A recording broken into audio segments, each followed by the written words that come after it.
south, the battle line ran probably well over 2 miles. The northern or right flank of the Persian army was protected by marshes in that part of the world, especially in the spring. You really can't operate cavalry in marshes. If you walk out there, in armor, you just sink to your knees in no time. Their left wing was anchored on the confluence of the Biga Chaya today and the Kocha Chaya, that is the Granicus and its tributary. So to get around the Persian left flank, you essentially had to cross 2 rivers. And the riverbanks there are quite high, and it would be difficult to move forces and maintain discipline and really to elude Persian detection.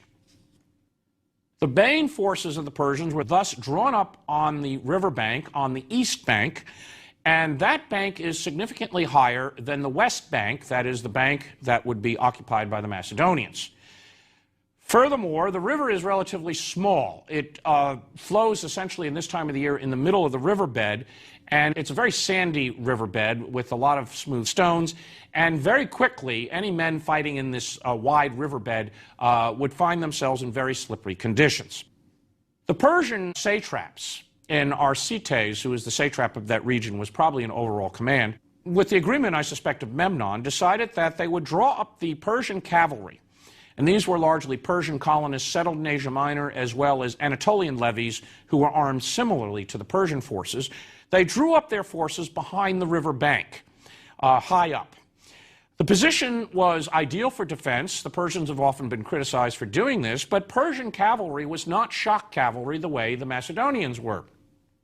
Persians were armed with missile weapons, and the idea was that when the Macedonian army advanced, went into the riverbed, the Persians would break up those formations by throwing javelins and shooting arrows into them, and the likelihood is the Macedonian attack would just falter, and the Macedonians would fall back. But in the event that they did get over that riverbank, the Persians had deployed their cavalry in such a way that they could move to the wings of their Greek mercenary infantry who were drawn up behind them on the high ground. And then what you would have would be a powerful center of Greek heavy infantry armed with hoplite thrusting spear and flanked by superb Persian cavalry, and they would simply move and drive the Macedonian army back into the Granicus River. The plan was by no means flawed. I mean, it was a logical plan for the Persians to adopt. The problem was when Alexander appeared on the battlefield, he knew exactly what those Persians were attempting to do.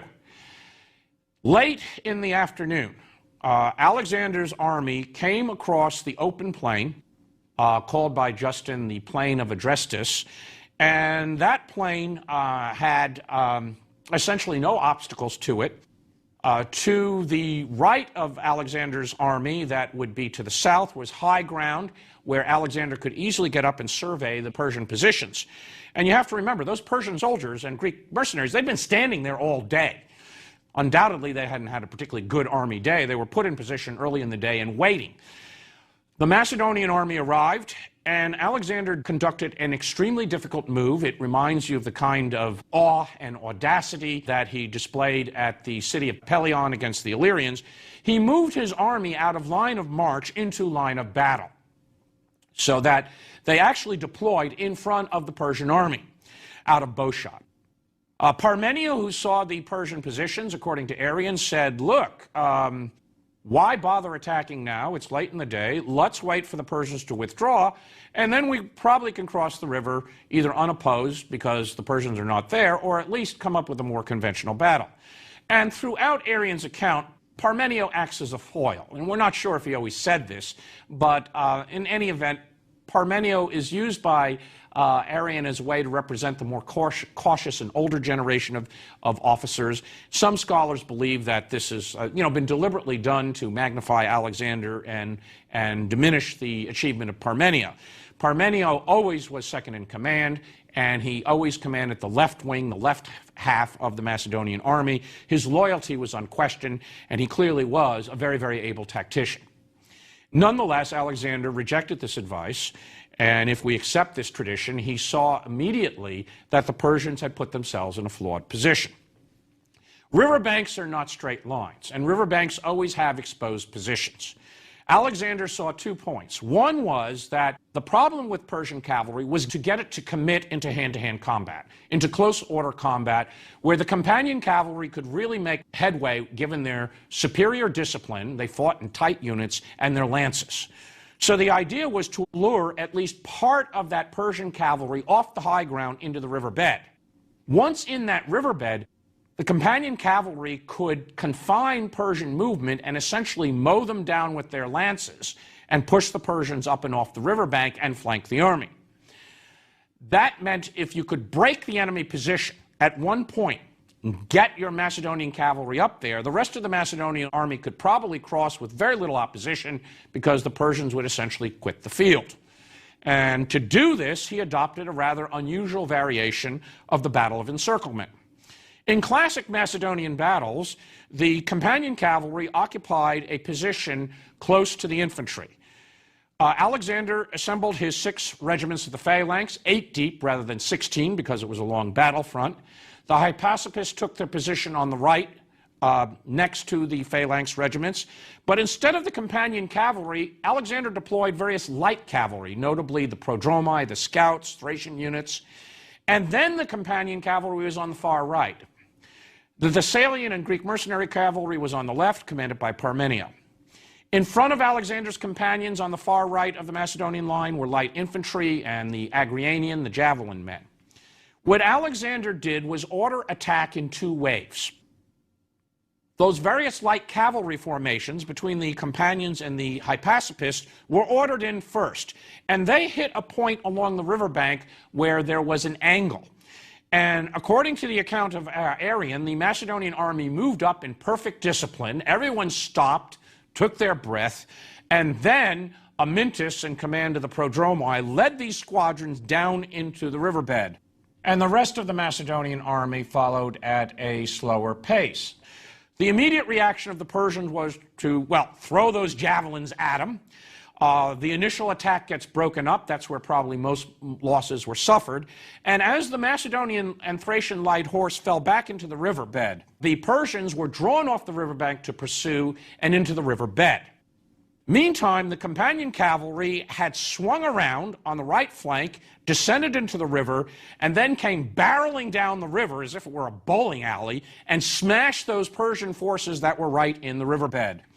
The impact was audacious and decisive. The Persians, who could not stand up to the heavily armed Macedonians, immediately attempted to regain the riverbank. Many of them fled in panic. There was some desperate fighting at this point. As Alexander's companions came over the riverbank, Alexander led the charge himself. He unhorsed one of the Persian commanders, a man named Mithridates, apparently a son-in-law of the king, Darius III. He broke his lance in the process. A fellow named Reosakes, one of the Persian commanders, actually delivered a blow on Alexander's helmet, which was deflected and partially damaged. And that may be the helmet in Tomb 2 at Vergina. Alexander was given a spear by Demaratus of Corinth, one of the companions. He unhorsed this fellow, and in the process of killing the second Persian commander, another one called Spithridates came up to get Alexander with his scimitar, and Clitus the Black, that is the senior officer of Philip's generation, absolutely saved Alexander by severing the arm of this fellow, Spithridates, who fell from his horse. And later on, Clitus reminded Alexander of that fact. The result of that combat was several of the Persian commanders were killed in quick succession in a matter of moments. The Macedonians pushed the Persian forces out of the riverbed onto the riverbank, and the Persian left essentially fled the field. The other Persian cavalry forces, seeing this, too, quit the field. The rest of the Macedonian army that had advanced to the riverbank and descended came up and popped up on the east bank of the river, and all of a sudden the entire Macedonian army was on the east side of the Granicus, and the Greek mercenary infantry were standing on this hilltop very alone. In fact, most of them were really quite puzzled because they didn't expect to do any serious fighting that day. Immediately, the Greeks offer a deal that they will go into Alexander's service or at least surrender on terms. Alexander refuses to accept those terms. He orders the Greek mercenaries to be surrounded and liquidates the force. We're told there were 20,000. That might be too high, but we do know that there were 2,000 survivors. They were all taken captives and sent back to Macedon to work in the quarries.